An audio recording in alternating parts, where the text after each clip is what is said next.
to Laughter Talk. This is Marguerite Fair, and I have an amazing guest with me today.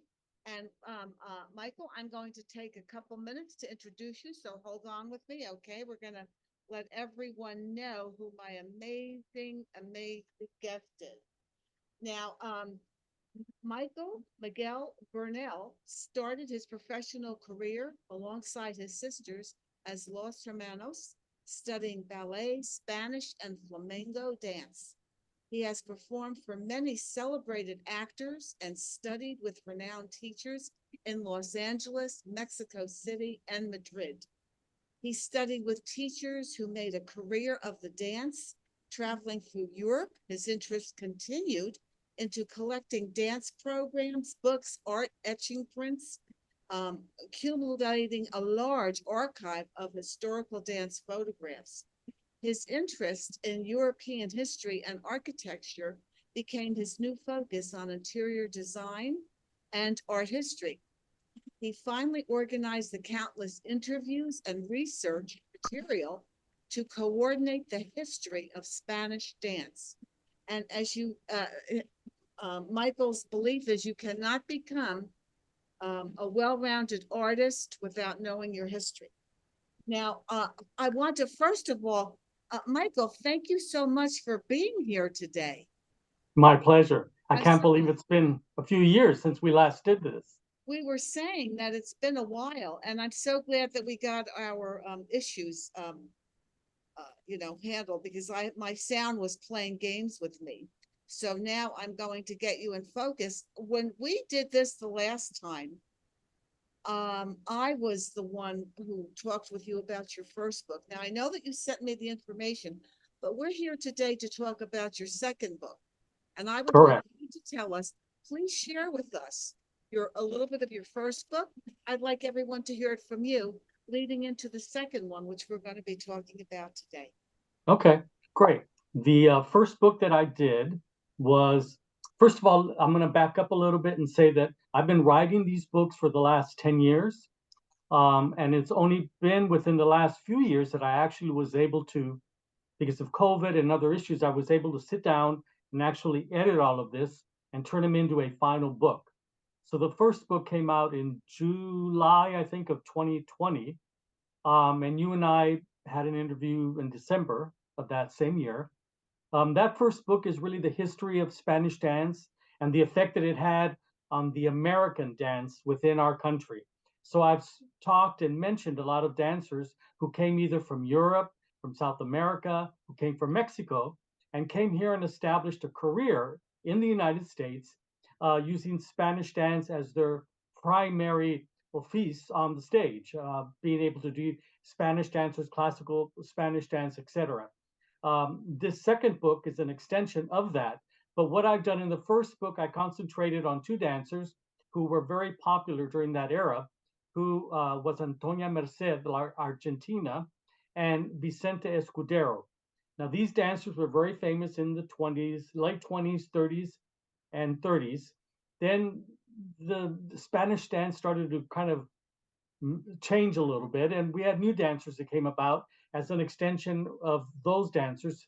So this book number two is a concentration on two dancers. There were two sisters named La Argentinita, and her sister was Pilar Lopez. And then I talk about uh, two supposedly cousins, but they never really were cousins, Rosario and Antonio. And they were a little more prevalent, Rosario and Antonio, in Hollywood movies. They did about 6 movies. In Hollywood, maybe 8 movies. And Pilar Lopez and La Argentina were more concert artists, and they concentrated more on the concert stage, both in Europe, in the United States, Mexico, and Pilar eventually in Japan. So that's kind of an introduction of it. That's amazing. So the two books, are you saying now the 10 years, this is the two books together that it's taken you 10 years to do? Is that what you're Correct. Yes, and I have another book, which is book number three, that I need to work on, but I'm sort of taking a break after doing the one that I just did. Uh, the amount of time that it takes, the information. Thank God that I have an archive, And I have a lot of original material that I've collected on these artists.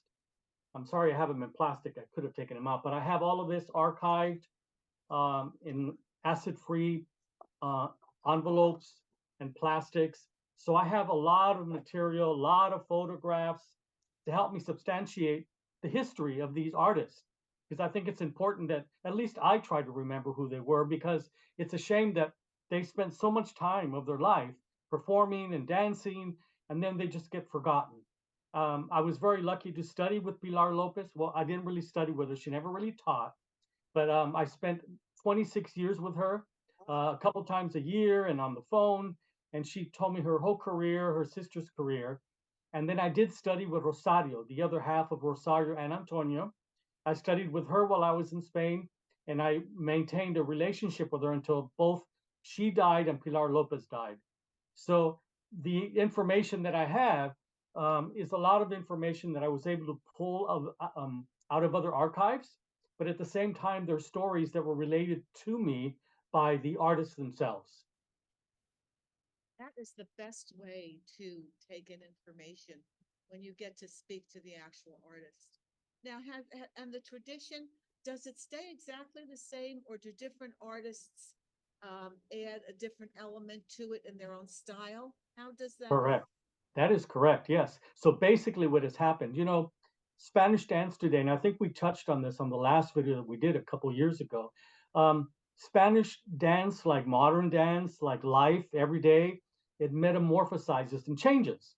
So therefore, the dance that was being done in the 20s and 30s has obviously changed into a totally different style of dancing today. Um, the technique is far greater than it used to be. But I have to say that we've kind of gone backwards a little bit as far as the style and the way of presenting the art form. I think in the 20s, 30s, and even up to the mid to late 50s, Spanish dancers, ballet dancers, modern dancers had a certain way of expressing the art form where it could be modern, but yet it was technically more artistic.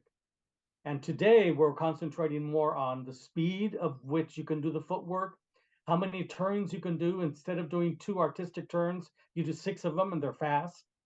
Costumes today, at least for Spanish dancing, has changed. It's become a little more rustic.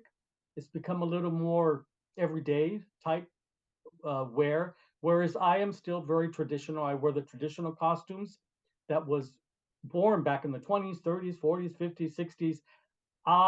All the costumes I wear are typical of that era, and the dancing I do is of that style.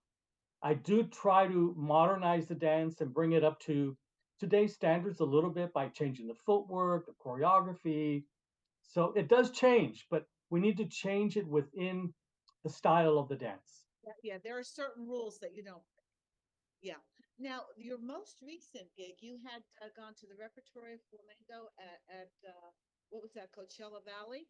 Yes, I was very lucky to be sponsored to do Coachella Valley Repertory. Has a beautiful theater. It has a beautiful theater. It's an equity theater, so it's a professional theater.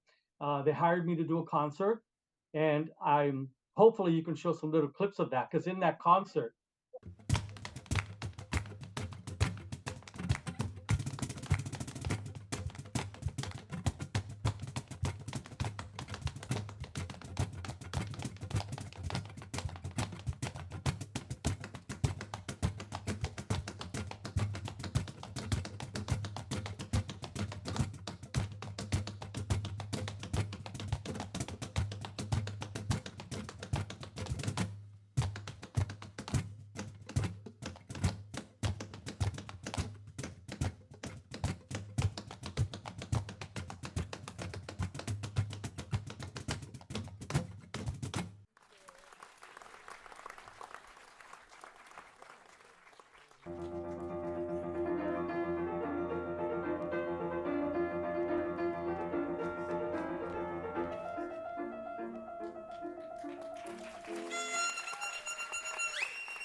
what was this? How long was this concert? How? The concert was a little bit over an hour. Um, what was really cool about it, these are all artists that I've been working with for many years together. So I had to incorporate a few things that we've sort of already been practicing and doing together for a long time. But the first number, I'm not exactly sure if you were able to show the classical number for many, many years. And I was able to do the sarasate in my green jacket, in the bullfighter jacket. And as easy as that dance may look, it's only like 3.5 minutes long. But the amount I practiced for that dance every single day for 2 months, just to build up the wind to be able to continue the footwork throughout the dance, because that's what was a major challenge for me. You That's know, gonna be one of the questions I was gonna ask because you, Michael, are in fantastic shape. So I it took you 2 months. yes, just for that number. I mean, I'm not talking for that number because I had to build up my stamina to be able to breathe and do the footwork at the same time. Because I don't do concerts all the time. So I had to really prepare to do a concert as opposed to doing nightclub work, which was I normally do on a regular basis. And And this is on YouTube. I'm going to put the link here on YouTube so everybody can see the full show. And now I wanted to ask you, Michael, if people want to get in touch with you, how do you like to be reached? What is the best way to contact you? If someone, well, you can reach me through my website, flamencomiguelbernal.com. And I think within the website, flamencomiguelbernal.com. And I think within the website, there is a phone number and there is an email. I'm having the website updated right now. So I'm actually going to have a link to this video that you just showed on my website. And I'm hoping to be able to add your video as well. This is what we're doing now. So I'm going to encompass that all as much as I can. There's singing involved and there's dance involved. And it's an incorporation. I wanted to make it theater. I didn't just want to go up there and dance 80 miles an hour and jump around and and move around. And I wanted to do theater, and people don't do this type of dance, which was a very heavy piece called seguidillas. It's what we called, there's a lot of tension and a lot of sorrow within this number. And it's exemplified in the costuming, in the rhythm of the music and the song, and just in the action. The poetry that I recited was work by Federico Garcia Lorca, who is a very prominent poet in Spain. And I've always wanted to incorporate his poetry with. before we go, I always like to ask my guests because there are always young people out there and they're very young, but they're not sure how to get going. Maybe they haven't had the background that you do. So, what would your advice be to younger people who are interested in dance, whatever type it is? What steps should they take to make those dreams come true and get to know more about it? Dreams come true and get to know more about it, get involved. Well, Spanish dance is something that's very unique, and not because this is what I dedicated my life to. I think all dance is challenging and all dance is beautiful. But I really took to Spanish dance because it incorporates ballet, it incorporates just all parts of your body, and you become a musical. I'm a musician because I have footwork that I'm doing, and all that footwork has to be within the rhythms of the guitar, and the guitar follows what I'm doing. I am telling the guitarist how fast to play, how slow to play, when to stop, when to start. So we have certain codes. It's like Morse code that I give the guitarist while I'm dancing. And I like the fact that I do sing, so I'm able to sing and recite poetry. I took acting classes here in Los Angeles with many uh, Los Angeles Actors Theater and etc. And I love playing these little things, these little castanets. Give us a People don't play these anymore. And I told you last time, next time we do a video, I'm going to put these on. And time we do it's a just, video, you should do a dance for us, a live. there you go. I like that, but I have to say, you have to have. I know that you said that you had to practice for 2 months, but you're just generally in good shape all year. It's not that you just sit around drinking beer all year. Right, right. So, what is a daily routine for you? Well, I do exercise a lot. I take walks, I go to the gym on a regular basis, and I do practice my dancing because I'm still performing. I do about one nightclub, two nightclub gigs a year, a month. Um, I just did a concert in Hollywood at a place called Barnstall Theater. It's a beautiful theater complex with some of the buildings within the complex designed by Frank Lloyd Wright. So it's a really nice location at Hollyhock to be able to do a concert. And I was a guest artist at that concert last Sunday, in fact. So I have to stay in shape because I'm doing at least one show a month. I'm performing at once or twice a month. So I do practice. I listen to my music at home continuously. I practice my calisthenics continuously, and I'm engaged. I like to keep engaged in my reading, in my music, and practicing. It's all one big, you know, an actor has to be involved with what's going on in everyday life in order to be able to act and present yourself the way you need to. And I think that's part of being an artist. So, Well, the passion that you have for it's in your voice, it's the way you look, it's all that. So of course your performance, but everything else, and you're an inspiration well, because thank you very much. Yeah, I don't I'm know how. actually I'm actually told that a few times because I'm not 40 anymore. I'm past 40 and I'm past 50 even. But for me to be able to perform the way I do and is really I'm very lucky and I'm very happy that I'm still able to dance and I will continue to do as long as I can. Well, that's a blessing, but I don't think it's luck. I think you work at it and with your passion. Because what I was going to say to you is, I don't know how you did this, but you look younger now than when I spoke to you last time. Oh So my gosh. Michael has found the way to reverse the aging process. And I'll tell you something, I love for people, especially people we're all aging, but to age gracefully, to age in joy, to age being active. And you are living proof of how That's amazing important. that is. It's very important. And I also know you're very into eating correctly. I Yes. make sure that I eat properly. I don't overeat, but I have healthy food. I stick to the proteins, to the avocado, to the vegetables, and I really stick to eating a healthy meal.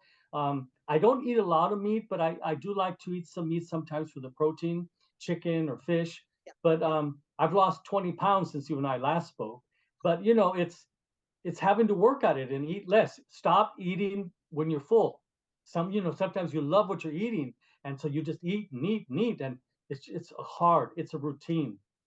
That's a little bit of a problem that the goddess here has. I like healthier foods, but I have to be honest. The best advice you're giving people is stop eating when you're full. Stop Yes. eating when you're no longer hungry. Now, that Hmm. might sound silly, but believe me, sometimes there's not a connection going on to it because when I stand up is when I realize that I'm full. I'm Well, not there you really go. aware of it if I'm sitting and eating. It's like there's a disconnect because as soon Hmm. as I stand up, I'm going, oh my God, it's too much because I'm too full. Hmm. So you just gave me an idea. So thank you for the There inspiration you go. because I'm Stand up and like play you. your castanets. Yes, to my cabinet. Yeah, Well, exercise. well, Michael, thank you so much. I appreciate your taking your time. I know you're a busy man. You have other things you do too. So thank you. And when you get into that third book, we're right here. Right. So let's not forget this one is called Legends of Spanish and Flamenco Dance. Book Okay. number three. This is Book number two. two. Oh, and show us book number one also. Book number one is The Golden Age of the Spanish Dance Okay, and both of these books are available on Amazon. And I'm going on to put Amazon. Yes. Amazon.com as your name. I'm going to put that right down here. So everybody support Michael. Get these books. They're wonderful. You'll learn a lot of information that's Um, taken him a long I have to tell you that when I look at the books now, I can't believe that I was able to put all this information together because it's all, what's unique about these books, and not because I did them, it's just I was able to pull information from so many sources, hundreds and hundreds of sources, and put them into a chronological order to spell out what the Spanish dance was in the United States. That's what I've concentrated on, the United States. And the effect it had on us as a country, in the movie industry, on Broadway. So there's a lot of interaction between Spain and the United States and the effect it had on USA. Maybe? If somebody comes up with a some kind of a good format, I'm willing to speak to anybody about it. I have hundreds of photographs to back up all this information. So I would love to do more with the information that I have. Yes. For everybody, it's out there. You're seeing the show. You know how to contact Micheal, and we appreciate you so much. And thank you again. Thank you. You're welcome. We'll see you next time. And everybody stay healthy, support your immune system, and subscribe as it's going by. Okay. We'll see you soon. Take care. Bye. Micheal, thanks again. Bye. Bye. Bye, everybody.